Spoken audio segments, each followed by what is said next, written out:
Imagine you are sharing your deepest thoughts, your most private fears, with someone you trust completely. What if that trust, that privacy, had boundaries? When we enter therapy, we expect a safe space, a confidential sanctuary. And for the most part, it truly is. So, what are the limits to therapy confidentiality? While therapy sessions are indeed highly confidential, there are very specific and legally mandated situations where a therapist is required to break that confidentiality. These exceptions are not arbitrary or designed to invade privacy.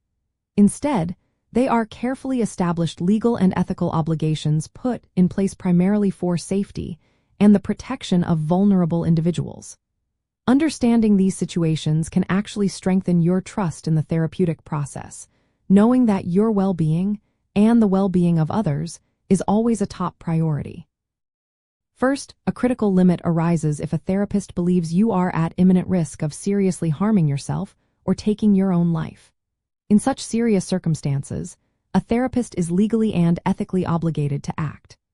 This might involve contacting emergency services, such as a crisis hotline or local hospital, or reaching out to a designated emergency contact that you may have provided, all with the goal of ensuring your immediate safety and preventing tragedy.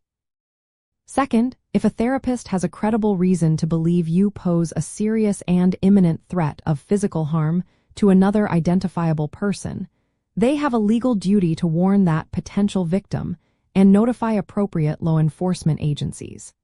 This specific duty is in place to protect potential victims from foreseeable violence. A third crucial area involves the protection of vulnerable populations. Therapists are legally mandated reporters for suspected child abuse, elder abuse, or abuse of a dependent adult. This means if they learn of or suspect such abuse, whether from your direct statements or other information, they must report it to the appropriate protective services or authorities. This mandate overrides confidentiality because the safety of these vulnerable individuals is paramount. Another limit arises when a valid court order or subpoena compels the releases of therapy records. While therapists will often try to protect client privacy in these legal situations and may consult with legal counsel, a binding court order can legally compel disclosure, meaning the therapist must comply with the judicial directive. Finally, limited and necessary information might be shared for essential practical purposes, such as processing billing claims with your health insurance company. This shared information is typically minimal and focused only on what is strictly required for reimbursement. Additionally, sometimes therapists engage in professional supervision or consultation with more experienced colleagues to ensure they are providing the highest quality of care. During these consultations, your identity is always kept completely anonymous to protect your privacy fully. So, what can you do with this information?